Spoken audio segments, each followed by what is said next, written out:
कि अगर मेरे आपके शहर में कोई प्रॉब्लम्स है तो आप इस व्हाट्सएप नंबर पे व्हाट्सएप डाल सकते हैं। उसको और पब्लिकली करना और उसको पब्लिक फ्रेंडली बनाने का प्रयास हम लोग करेंगे। डेफिनेटली ग्रीवांस सेल और एड्रेसन ये अपने आप में नगर निगम या नगर विकास के लिए हमेशा चुनौती रहती है, और इसको जितना बेटर मॉनिटरिंग हम लोग करेंगे तो आम जनमानस को इसकी सुविधा का पूरा लाभ मिलेगा। यानी बिहार में ऑर्गेनाइजेशन अभी बहुत अच्छी उड़ान ले सकता है और बड़े स्कोप है इसमें काम करने के, जिसको हम लोग सैटेलाइट सिटी के रूप में जानते हैं। उनका कंसेप्ट पे आगे काम करना, ड्रेनेज और सीवरेज, उसके बाद उसका अगला स्तर होता है पार्क और तालाब और अनएम्यूनिटी एरिया।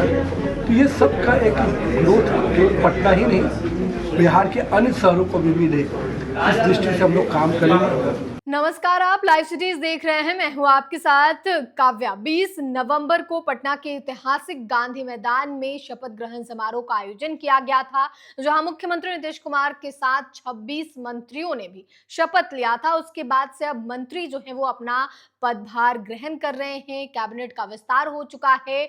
और इसी कड़ी में आज नितिन नवीन, जो कि बिहार सरकार में मंत्री हैं, नगर विकास एवं आवास विभाग का उन्होंने पदभार संभाला है।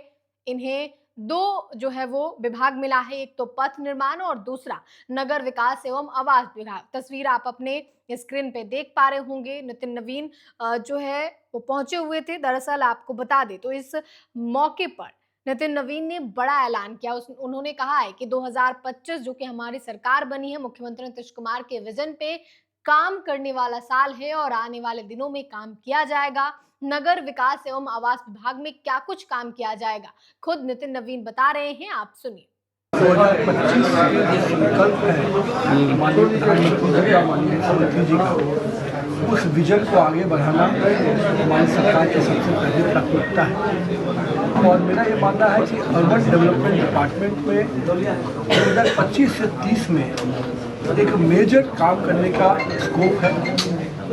और अर्बनाइजेशन जो पूरे देश भर में 32% पे है और हम अभी 16 से 17% के मापदंड पे हैं। यानी बिहार में अर्बनाइजेशन अभी बहुत अच्छी उड़ान ले सकता है और बड़े स्कोप है इसमें काम करने के।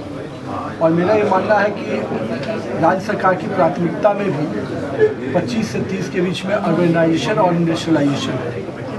जहाँ निवेश के अवसर उत्पन्न करने हैं वहीं हमको बेहतर लोगों के लिए शहरी क्षेत्र के दृष्टि से विकास के साथ साथ एक आम लोगों को भी शहर में हर तरह की सुविधा मिले, और साथ में नए शहरों का विकास, जिसको हम लोग सैटेलाइट सिटी के रूप में जानते हैं, उनका कंसेप्ट पे आगे काम करना, शहरों के विस्तारीकरण पे काम करना, शहर के इंफ्रास्ट्रक्चर जो बेसिक रिक्वायरमेंट होते हैं, water supply system, drinking water के साथ साथ ड्रेनेज और सीवरेज, उसके बाद उसका अगला स्तर होता है पार्क और तालाब और अनएम्यूनिटी एरिया।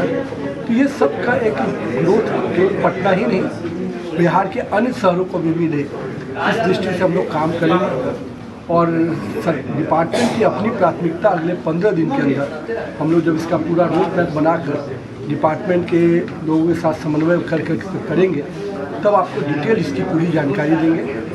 अभी हम लोगों ने अर्बन सेक्टर्स को मानते हैं कि ये सेक्टर में काफ़ी स्कोप है, और बिहार को सड़क के क्षेत्र में, हम कह सकते हैं law and order, water supply में, बिजली में काफ़ी अच्छा काम हो चुका है।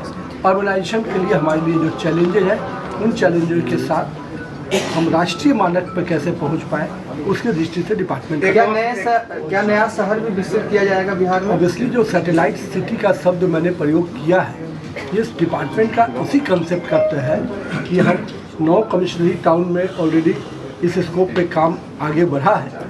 लैंड पूलिंग पॉलिसी भी डिपार्टमेंट ने अपना पास किया हुआ है। तो डेफिनेटली अब सैटेलाइट सिटी में हम 9 हर कमिश्नरी टाउन में एक सैटेलाइट सिटी का डेवलपमेंट का हम लोग योजना पे काम। पथ निर्माण में माइलस्टोन आपने वर्क किया है, अच्छा काम हो रहा है, पटना भी डेवलप हो रहा है, अन्य शहर भी डेवलप हो रहे हैं। एक सवाल ये है कि इंक्रोचमेंट बड़ी समस्या है पटना के लिए भी, बाकी जो अन्य डिस्ट्रिक्ट हेडक्वार्टर्स है वहाँ के लिए भी, और गंदगी भी पूरे बिहार में। देखिए, मैं ये मानता हूँ कि जिस प्रकार से वेंडिंग जोन की कल्पना को हम लोग आगे बढ़ा रहे हैं, निश्चित रूप से जो स्ट्रीट वेंडर है वो भी हमारे राज्य के नागरिक हैं। उनका इकोनॉमी और उनका जो इनकम है वो कहीं ना कहीं उससे जनरेट होता है। सेम टाइम में उनको व्यवस्थित करने का काम सरकार का है। और हम लोगों ने अभी जो कुछ वेंडिंग जोन लिए थे, उन वेंडिंग जोन में हमने देखा है कि लोगों ने उसमें काफ़ी सहयोग किया है। तो आने वाले समय में सरकार की जो प्राथमिकता हम तय करेंगे उसमें निश्चित रूप से स्ट्रीट वेंडर्स को और वेंडिंग जोन को अधिक से अधिक डेवलप करना। जब तक हम उनको व्यवस्थित नहीं करेंगे तब तक ये इंक्रोचमेंट या अन्य तरह की जो चीज़ें हैं उस चैलेंज को मीट नहीं कर पाएंगे। मेट्रो को लेकर सर क्या पूछ रहे हो, क्योंकि एक पटना में मेट्रो तो निश्चित रूप से राज्य सरकार की माननीय मुख्यमंत्री जी और माननीय प्रधानमंत्री जी की बहुत ही विजनरी सोच के आधार पे हम लोगों ने शुरुआत किया है। लेकिन मेट्रो को जो पटना मेट्रो है इसको और गति देना, इसके कई अदर आयाम पे काम हो रहे हैं, उसको गति देते हुए कम से कम पटना मेट्रो अपने आप में अन्य सेगमेंट में भी बहुत तेज़ी से चालू हो। साथ ही साथ अन्य शहरों को भी मेट्रो कनेक्टिविटी के लिए भी डिपार्टमेंट ने एक ब्लूप्रिंट बनाया है, उस पर काम शुरू हुआ है। हमको उम्मीद है कि आने वाले 15 दिन में जब हम पूरा रोड मैप की चर्चा करेंगे तो आपको डिटेल इसकी जानकारी दे पाएंगे। आपके साथ एक और, आप जिस डिपार्टमेंट में रहे हैं वहाँ शिकायत और सुझाव लेते हैं, प्लेटफॉर्म आपको ऐसा तैयार करते हैं, इस विभाग में भी उस तरीके से क्या कुछ डेवलप कर रहे हैं? ऑलरेडी इसका फोरम है पटना नगर निगम और सभी नगर निगम में कि अगर मेरे आपके शहर में कोई प्रॉब्लम्स है तो आप इस व्हाट्सएप नंबर पे व्हाट्सएप डाल सकते हैं। उसको और पब्लिकली करना और उसको पब्लिक फ्रेंडली बनाने का प्रयास हम लोग करेंगे।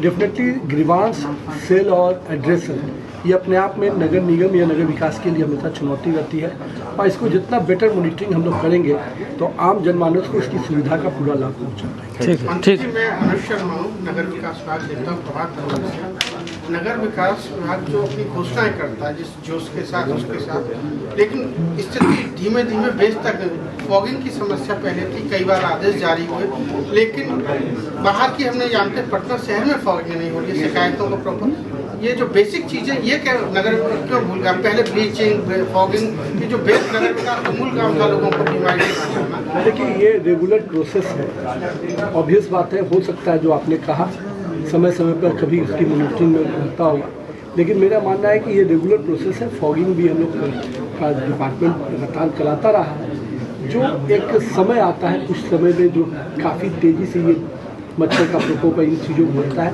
उसमें स्पेशल ड्राइव भी चलाकर हम लोग को उसको करना पड़ता है। डेफिनेटली आपके जो सुझाव है हम लोग उस पर भी ध्यान रखेंगे। ठीक है। तो आपने बिहार सरकार में मंत्री नितिन नवीन को सुना, जिन्होंने नगर विकास एवं आवास विभाग में किन किन कामों को आने वाले 5 सालों में किया जाएगा उसकी जानकारी दी है। और साथ ही उन्होंने अहम जानकारी ये दी है कि आने वाले 5 सालों में क्या कुछ काम किया जाएगा। तो आने वाले 5 सालों में कई योजनाएं हैं, जिनमें से 9 कमिश्नरी टाउन समेत मां जानकी की धरती सीतामढ़ी और पटना के सोनपुर में निर्माण कार्य किया जाएगा। इन टाउनशिप में सड़कें, पार्क, खेल मैदान, सामुदायिक केंद्र जैसी सुविधाएं जो हैं वो बनाई जाएगी। और साथ ही आपको बता दें तो सैटेलाइट सिटी का भी निर्माण किया जाएगा। तो इन 5 सालों में क्या कुछ काम होगा नगर विकास एवं आवास विभाग में, इसकी जानकारी खुद नितिन नवीन ने दी है। आपने सुना है। फिलहाल के लिए इतना ही। साथ ही चैनल को सब्सक्राइब करें, फेसबुक पेज को लाइक करें। वीडियो देखने के लिए आपका धन्यवाद।